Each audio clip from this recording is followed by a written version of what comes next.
right now, this war in Iran, it's primarily about maintaining the petrodollar. Because these past 10 years, the world has become increasingly concerned about the viability of the petrodollar.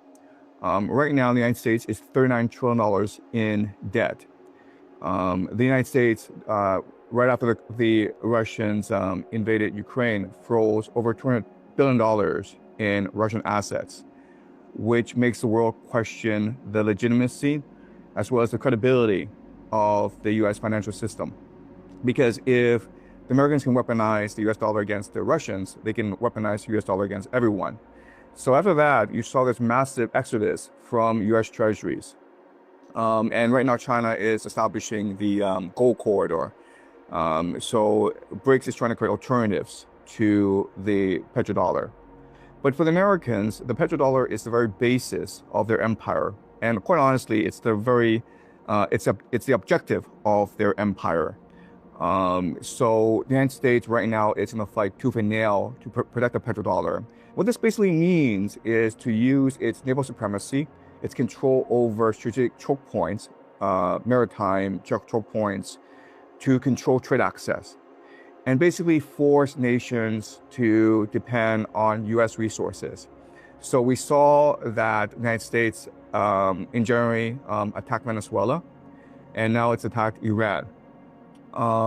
Recently, these past few days, there was a Ukrainian drone strike on Russia's main export hub, which basically took off 40% of Russian oil from the global market.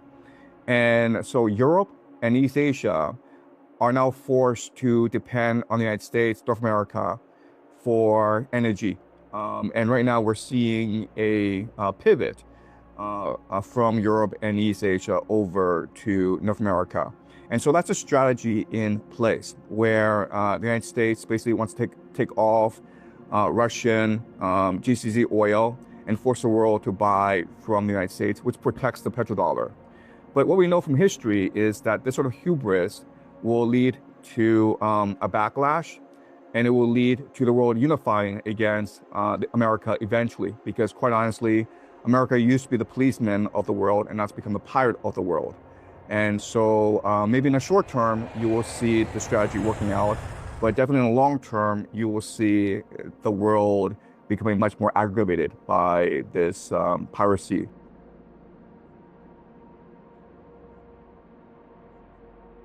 I think like the goal is to have this war continue for as long as possible. And the reason why is that if there were peace in the Middle East, what would happen is that Russia, Iran, and China would get together and form a trade alliance to counter America's control over the seas.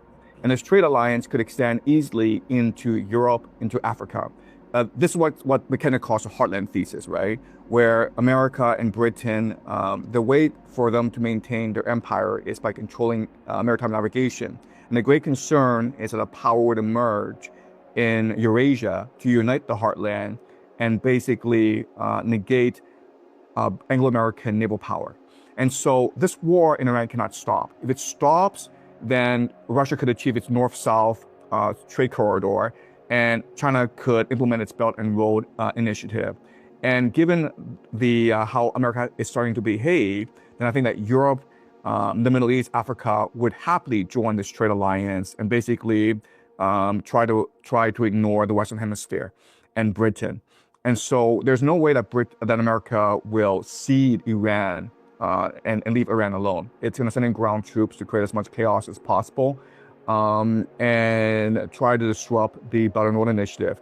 So what we're seeing is that the Israelis and Americans are targeting railways in Iran, which is crucial to the Belt and Road initiative. And so we can expect maybe mowing the lawn of Belt and Road infrastructure for years and years. So from a practical perspective, it's actually very hard to implement, because if you go close to the Iranian coastline, to the Strait of Hormuz, then you're in range of Iranian ballistic missiles. And so the Americans won't risk that, because we've seen that their aircraft carriers, including the Gerald Ford, Abraham Lincoln, have intentionally stayed far away from Iran's ballistic missile range. So they're afraid of ballistic missiles. And they know that these ballistic missiles can sink their aircraft carriers, which will be, which will be a tremendous defeat strategically for the Americans. So I think this is a pretext to choke off the Strait of Malacca, right? So there are two major choke points for East Asia to receive oil from the Middle East. The Strait of Hormuz is what Iran controls, and so in response, America plans to choke off the Strait of Malacca, which is right now basically controlled by Indonesia and Malaysia, both of which are American military allies. And these nations have been heavily infiltrated by the CIA. So I think that's the grand strategy, to basically use the Strait of Malacca to choke off East Asia from GCC energy. The boots on the ground, it's basically to maintain the war, right? So the problem with air warfare, which is what the Americans and Israelis have been using for the past 6 weeks, is that it's gonna be very hard to maintain your air power. We're already seeing some planes crashing because they're not well maintained. We're seeing the Iranians adapt very creatively and resiliently to American air power. So you can only establish air supremacy by having boots on the ground. And so I think the main objective of the boots on the ground is not necessarily to take over Iran. I mean, that's a suicide mission, but it's basically to secure the coastline and try to degrade Iran's air defenses and basically force Iran on the defensive. The main objective, I think, if I'm fighting this war, I think my main objective is to choke off Tehran, basically to cut off all railways, cut off all roads, and basically force the population into starvation. In 2016, when Trump first came into office, he was saying the same things you're saying, which is everyone's taking advantage of us, especially China. So let's impose tariffs and make sure that that it's America first, that America is winning in this trade relationship.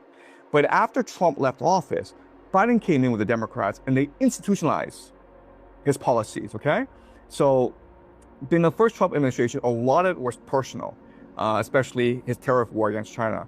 And then Biden and the Democrats made it institutional. And so we can expect the same process here, where maybe Trump leaves office in 2028, the Republicans lose, the Democrats come into office, and they won't change anything. All they're going to do is institutionalize it and make it a long-term sustainable policy, because this is what benefits the American empire. All right, so again, I think we give too much credit to Trump. I think that this is a natural response of empire to its decline.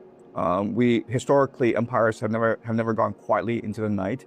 They have flailed against the wind, and they have tried to destroy the world as they decline.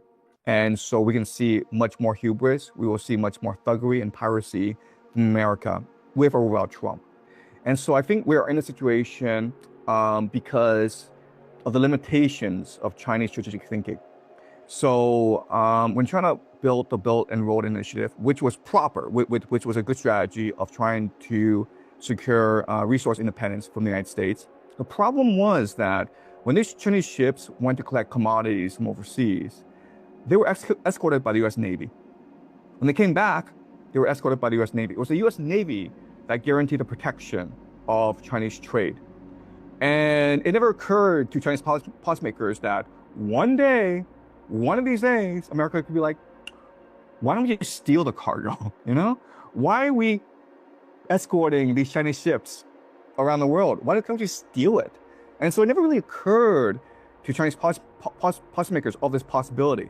And I don't know why this is the case, but we can go into many possibilities. But the reality is that China is now in a lot of trouble, where China has invested $200 billion into the Middle East in infrastructure. China right now imports 50 to 6% of its oil needs from the Middle East. Now that the Strait of Hormuz has been closed off, now that this war is raging in the Middle East, China is in a lot of trouble. And again, this is all has to do with the limitations of Chinese strategic thinking. And so now China is in a lot of trouble. And in the short term, China has absolutely no choice at all, but to agree to Trump's demands, which is that China will become a major purchaser of American LNG. China has absolutely no choice in the matter. Okay, absolutely no choice. There's nothing China can do. In the mid and long term, what's going to happen is that Russia will start to challenge America in the seas. It's going to challenge American maritime naval supremacy. Basically, what Russia's going to do is it's going to arm its shadow fleet. And there's no way that Russia could defeat America militarily in the seas. But America will be forced to fight a war of attrition. And over time, the American Navy will be downgraded. It will be degraded. And it'll be very hard for the American Navy to replenish its lost ships. Right. So what America is mostly interested in is trying to sustain its debt. Right now, America has $39 trillion in debt. That's not a problem as long as nations continue to buy up U.S. treasuries. And we've seen these past few years a movement away from U.S. Treasury and more towards gold. The Chinese especially are moving towards gold. So how do you force East Asia and Europe to continue to buy U.S. Treasuries? Well, if you are the only supplier of energy, of oil and gas, LNG, you have absolutely no choice but to sell the gold and buy U.S. Treasuries in order to sustain their economies, right? So yes, you're absolutely right in that the Iranians have countermeasures. The Iranians could use the Houthis to close off the Red Sea. They could attack the pipeline that connects Saudi Arabia to the Red Sea. There's many measures that the Iranians can do, but the influence of the Iranians is contained to the Middle East. Remember, the ultimate objective is to knock off Middle East oil and energy from the market. And that is very easy to do as long as you continue to provoke this war. Now, I think the next step is a ground invasion in order to force Iranians to attack GCC energy and desalination plants, right? So the entire goal is to destroy the Middle East, which will force the world to pivot to North America. So in the short term, this strategy will work out because there's absolutely no alternative for the world to the Middle East energy. But in the long term, this will create a great deal of animosity towards the United States, which will ultimately destroy their empire. Well, Romano Prodi, the former Prime Minister of Italy and also former President of the European Commission, he said something interesting along those lines. He was making the point that well, at some point the Europeans will have to start getting energy again from the Russians if they want to thrive. But he also made a prediction that the energy would open once the Americans would begin to control the energy infrastructure between Russia and Europe. So essentially, the Americans taking over Nord Stream. This is when the energy will start flowing again, which is well, an assumption, I guess, that the Americans want to be in control over the energy architecture. Otherwise, they will not permit it. But beyond this, well, what Trump might be planning, a common argument is often that Trump is not necessarily fully in control. That he's well, if not compromised, at least under great influence from various interests, be it neocons or the Israelis. How do you see this, the extent of Trump's control? Because, well, given how different his second administration is compared to the first, one often gets the impression that it doesn't always matter who sits on the throne in the U.S. I think in the first administration, there was a lot of concern within the deep state and the neocons and the different political factions were in Washington, D.C. about Trump's capacity to be a leader because he was outrageous in his speech and his rhetoric.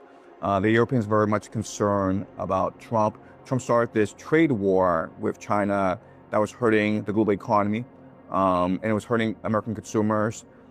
Trump did not seem like a viable leader, and he did not seem as though he could maintain the empire.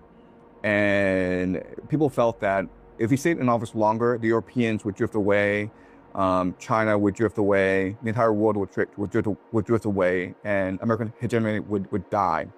But then what happened, of course, was that Biden came to power. And Biden was essentially comatose. He did nothing for 4 years. So Putin invaded Ukraine, and Americans didn't really have a forceful response. I mean, they did do a lot of things like blow up the Nord Stream pipeline.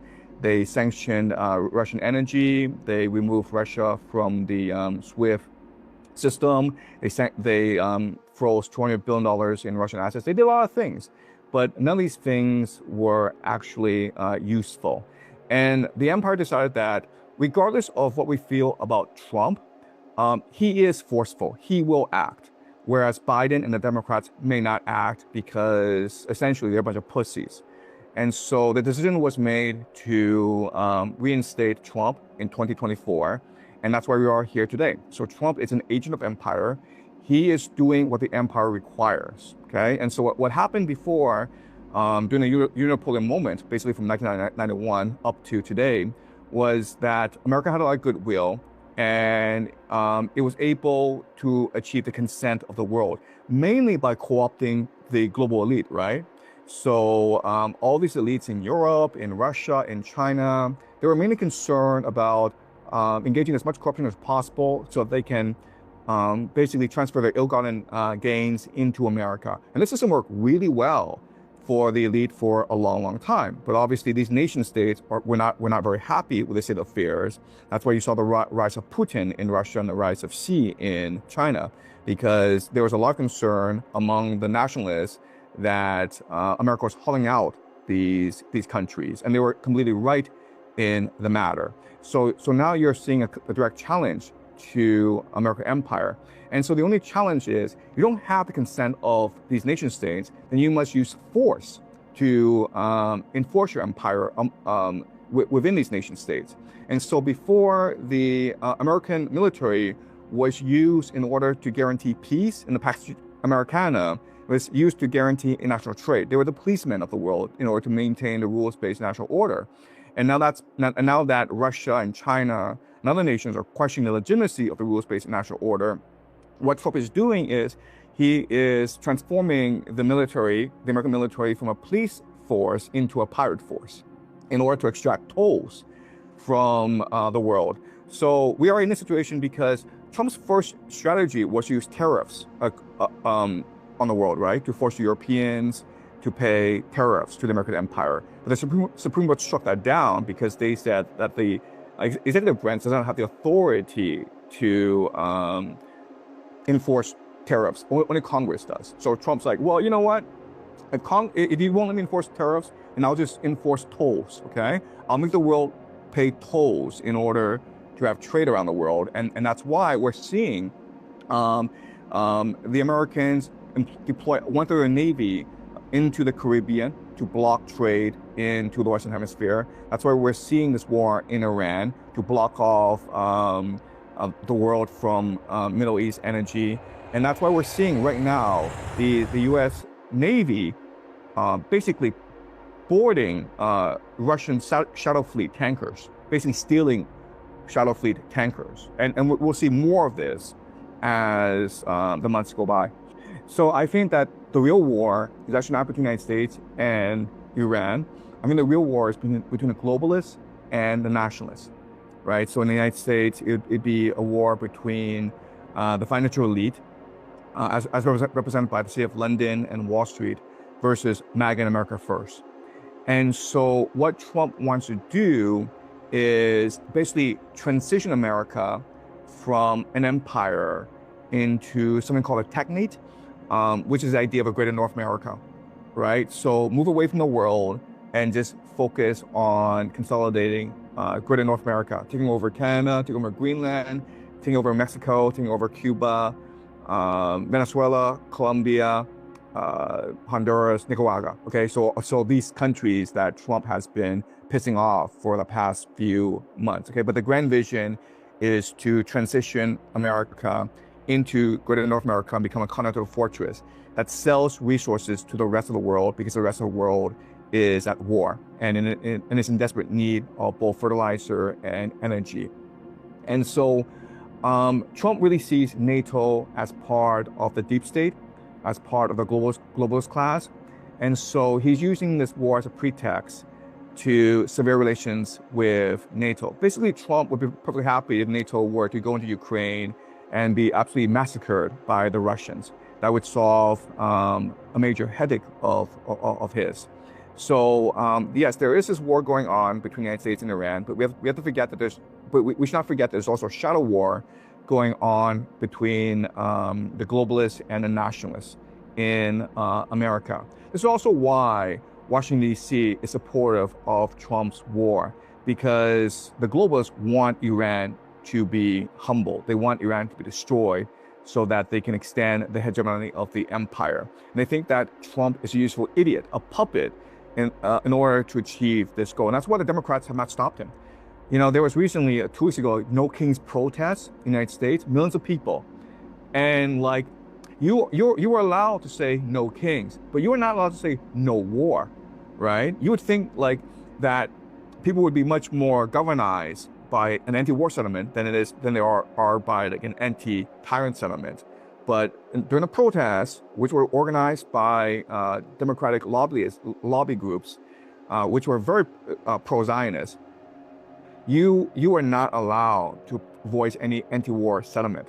So it just goes to show you that all of Washington, D.C. is fully behind this war, and they think that Trump will be the scapegoat. That even if this war goes badly, Trump will be the one that takes all the blame.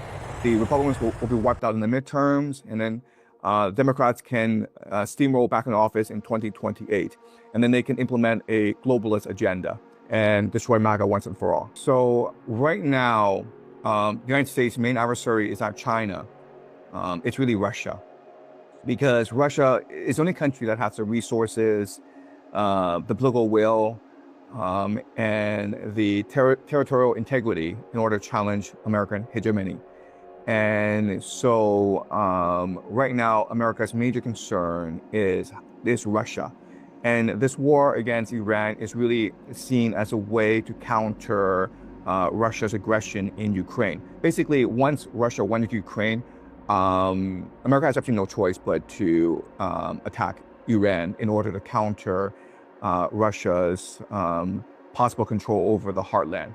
And so this is going to be the defining struggle for the world for the next 20 years, not between the United States and China, but between Russia and America. And the great question is, where will the world align over the next 20 years? If history is a guide, most countries will start to align with Russia. Because if you go back to the Peloponnesian War, the main aggressor was Athens. And what happened ultimately was that the entire world ultimately aligned against Athens because Athens was seen as the great aggressor. So right now, the great aggressor is America. And we can see that the world, especially Europe, and Iran and China, turning to Russia as the great salvation. And what Russia will do is start to challenge America in the seas. Again, I don't think there's any hope that Russia will win against America in the seas. But Russia has absolutely no choice but to start to challenge America.